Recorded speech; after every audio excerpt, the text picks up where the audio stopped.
네, 안녕하십니까. 오늘은 3월 18일 토요일 사순제 3주간 토요일입니다. 오늘 독서는 호세아서 6장. 네, 어제는 호세아서 맨 마지막 장, 오늘은 호세아서 6장. 6장에서도 제일 6장 6절 주님이 바라는 것은 희생 제물이 아니라 신의, 하나님을 아는 예지. 네, 신의와 예지다. 시편 51편 미세렐에 주님 자비를 베푸소서. 예. 그래서 호세아서 6장 6절 하고 연결되는 51편, 주님께 드리는 제물은 회개하는 마인드입니다 하는 복음은 루카복음 18장. 예수님께서 왜 말씀하시는가? 다른 사람들을 업신여기기 때문에 업신여기는 자들에게, 다른 사람을 업신여기는 자들에게 비유를 말씀하신 거죠. 왜 업신여겨요? 없으니까. 그죠? 뭔가 없죠. 돈이 없거나 권력이 없거나 뭐 학벌이 없거나 뭔가 권위가 없거나 뭐가 없는 사람을 없다고 해버리는 거예요. 이게 업신여기는 거잖아. 자, 그러면 성경 본문을 보시겠습니다. 호세아서 6장, 호세아서 6장, 이스라엘의 불성실한 회개. 자, 주님 안에서 참된 회개를 해야 된다. 주님은 주님께로 돌아가야 한다. 주님께서는 아픈 데를 고쳐주시고 우리를 치시지만 다시 싸매 주시리라. 이틀 뒤에 우리를 살려주시고 사흘째 된 날에 우리를 일으키시어 그분 앞에서 우리는 살게 되리라. 자, 주님을 제대로 알아차리자. 주님을 알자. 주님을 알도록 힘쓰자. 그분의 오심은 확실하다. 새벽처럼 어김이 없다. 그분께서는 우리에게 빛처럼, 봄비처럼 오시리라. 정녕 주님이 바라시는 것은 희생 제물이 아니라 신의이고 번제물이 아니라 예지다. 예지. 주님을 바르게 알자. 주님을 바르게 알자. 구약의 하나님을 바르게 알려면 예수님을 알아야 됩니다. 예수님을 알아야지 구약의 하나님, 출애굽의 하나님, 이스라엘의 하나님, 시나이산의 계약의 하나님을 바르게 알아차릴 수 있다. 정녕 주님이 바라시는 것은 신의와 예지. 그래서 우리는 공정과 정의를 실천해야 한다. 그런데 이스라엘은 회개가 불성실하다. 이 호세아서의 영향을 받은 사람들이 신명기 신학자들입니다. 신명기 신학자들. 그래서 원신명기가 나오게 돼 있죠. 자, 시편 51편 미세렐에, 시편의 미세렐에는 7편 있습니다. 7편. 그죠? 6편, 32, 38, 51, 102, 130, 100. 51편이 그래도 우리가 다 외우고 있는 거죠. 그죠? 시편 51편. 주님, 당신 자에 따라 저희를 불쌍히 여기소서. 당신의 크신 자비에 따라서 저희 죄악을 지워주소서. 저희 죄에서 저희를 말끔히 씻어주시고 잘못해서 저희를 깨끗이 하소서. 주님이 씻어주셔야만 저희가 새롭게 되리이다. 12절이요. 하느님 깨끗한 마음을 저에게 만들어 주시고 굳건한 영을 제 안에 새롭게 하소서. 주님, 저희에게 자비를 베푸소서. 저희를 깨끗하게 하소서. 거기까지는 돼. 근데 새롭게 되려면, 변화되려면 주님의 영으로, 굳건한 영으로 새롭게 되는 것이지 내가 결심한다고 되는 문제가 아니다.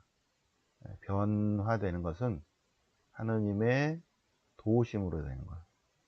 하느님이 작용하셔야만이 우리가 변화되는 것이지, 새롭게 되는 것이지, 그렇지 않고 그냥 뭐 뉘우치거나 그것만 갖고는 씻어지긴 하겠죠. 그죠? 주님께서 불쌍히 여기셔서 지워주시고 씻어주시긴 한데 완전히 깨끗하게는 못 되죠. 완전히 새롭게 되지는 못합니다. 12절, 주님께서 저희에게 깨끗한 마음을 만들어 주시고 주님의 영을 부어 주셔서 저희를 새롭게 하소서. 18절, 당신께서는 제사를 즐기지 않으시기에 저희가 동물 제사를 드려도 마음에 들지 않으시리이다. 주님께 맞는 영성적 제물은 부서진 영, 부서지고 꺾인 마음을 뉘우치고 회개하는 가난하고 겸손한 마음을 주님께서는 받을 것입니다. 당신 호의로 시온의 선을 베푸시어 예루살렘의 성을 쌓아주소서. 당신께서는 의로운 희생 제물을 즐기시리이다. 그런 다음에 우리가 완전한 희생 제물을 봉헌할 때, 그때 그 다음에 사람들이 번제물을 드려도 주님께서 받으실 것입니다. 주님, 저희를 불쌍히 여기소서. 시편 여기를 하도 많이 해서 다 외우고 계시죠? 특히 이제 12절, 하느님 내 마음을 깨끗이 만드시고 내 안에 굳센 정신을 새롭게 하소서. 이 시편이 조금 더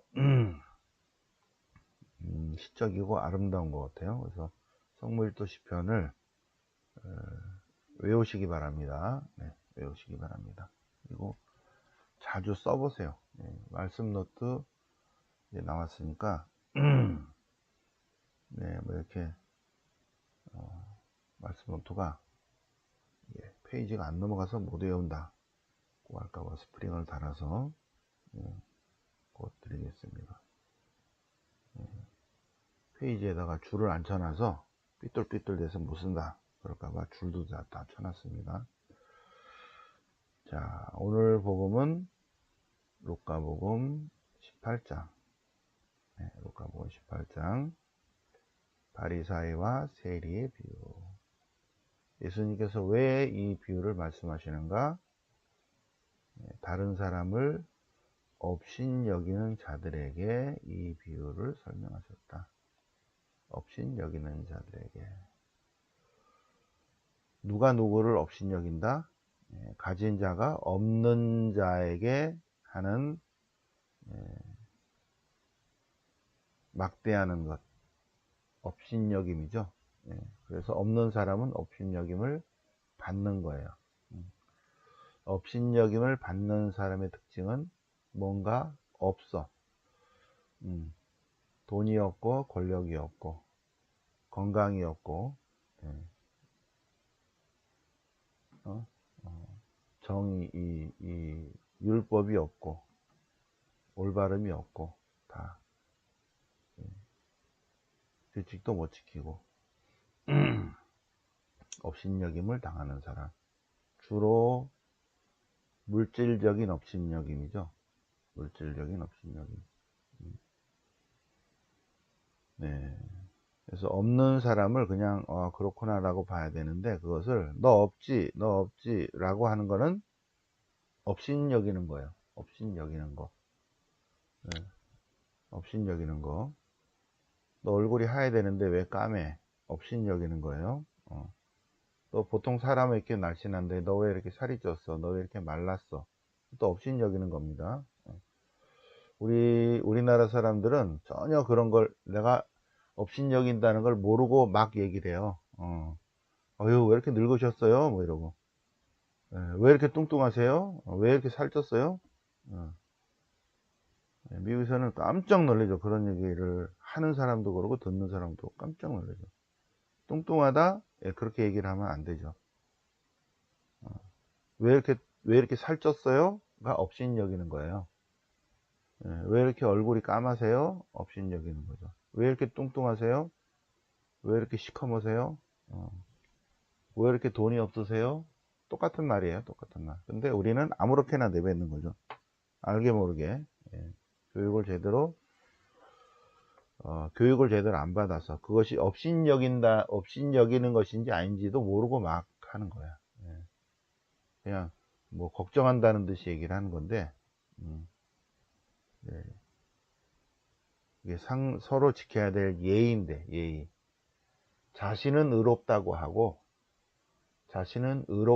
하면서 의롭지 못한 사람을 의로움이 없다 이거야. 업신여긴다. 예를 들어서 바리사이와 세리. 바리사이는 하스모니아 왕조가 되기 전이죠. 요나탄이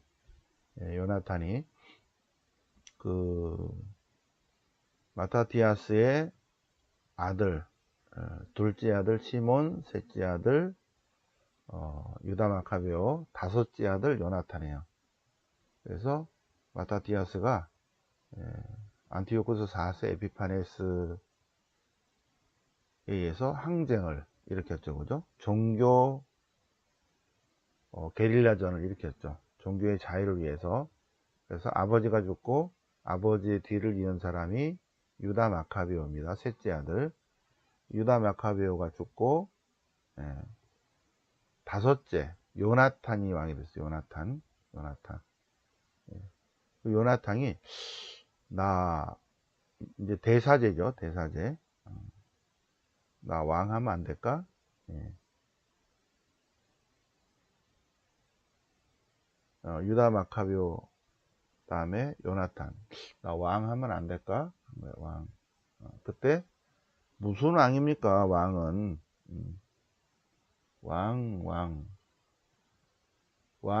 왕을 나 대사제와 왕을 겸하면 안 될까? 그럴 때 하시죠 하는 사람이 차도 가입하고 무슨 왕을 합니까? 안 돼 한 게 바리사입니다. 그때 바리사이가 나왔어요. 예. 그때 바리사이 145년 154년 그때예요. 그때 처음으로 이제 바리사이라는 단어가 나온 겁니다. 차도가이, 차독가문들, 차도가이, 바리사이. 그리고 이도저도 안 된다 그러고 사막으로 들어간 사람들이 SNF하고. 이 바리사이는 율법을 철저히 지키고자 하는 평신도입니다. 율법을 철저히 지키고자 하는 평신도. 그래서 이제 율법을 잘 지키고 있죠. 근데 세리는 유대인입니다. 유대인 중에서 세리를 뽑죠. 그래서 로마의 협조자죠. 로마에 세금을 걷어서 로마에게 주는 거예요. 세리가. 그러니까는 이 세리는 반은 유대인이고 반은 로마 편이니까 이방인의 일을 돕는다 그래서 바리사이들은 자신이 의롭다 그러고 세리는 업신여기는 거예요. 이방인 취급을 하는 거죠. 자, 어떻게 업신여긴가를 볼까요? 네. 바리사이의 기도는 하느님, 저는 다른 사람과 같지 않습니다. 예? 강도짓을 하는 자나 불의를 저지른 자나 간음하는 자나 저 세리와 같지 않습니다. 저놈하고는 같지 않습니다. 저는 단식도 하고요 11조도 봉헌합니다. 근데 세리는 주님 자비를 베푸소서. 근데 업신여기는 자에 대해서 얘기한 거예요. 누구든지 자기를 높이는 이는 낮추어지고, 여기는 낮아지고 그러는데 자기가 자기를 높이면 하나님이 대가리를 눌러 낮추어 버려요. 자기를 낮추는 사람은 하나님이 높이신다. 자, 업신여김에 대해서 오늘 묵상을 해보셨습니다. 업신여김. 그래서 주님 자비를 베푸소서. 자기를 낮추고 있죠. 주님 이 죄인을 불쌍히 여기소서. 자, 오늘 사순절 3주간 토요일을 맞아서 호세아서 6장 6절 주님이 바라시는 것은 희생 제물이 아니라 신의와 예지다. 하나님을 바르게 알아차려야 된다. 근데 하나님이신 예수님께서는 자신을 낮추는 사람이 높여진다. 자기를 스스로 높이는 사람은 낮추어진다. 그래서 누구든지 자기를 높이면 낮아지고 자기를 낮추는 사람이야말로 높아질 것이다. 자, 우리 주변에 업신여기지 않도록 말 조심을 해야 되겠죠, 그죠? 그래서 말할 때도 이게 상대방을 무시하는 건가, 업신여기는 건가, 잘 생각해보고 대화를 나누도록. 얼굴이 까마면 그냥 속으로 이렇게 까맣구나 해야지. 뚱뚱하면 그냥 그렇구나 해야지. 왜 이렇게 살쪘어요? 뚱뚱해요? 이런 말을 조심해야 된다. 업신여기는 거다. 업신여기는 거다. 왜 날씬함이 없냐? 왜 돈이 없냐? 왜 지식이 없냐? 왜 학벌이 없냐? 왜 명예가 없냐? 업신여기는 자들에게. 그러나 자신을 낮추는 사람은 하나님이 높이신다. 영광이 성부와 성자와 성령께 처음과 지지 영상 영원히 아멘. 성부와 성자와 성령으로 아멘.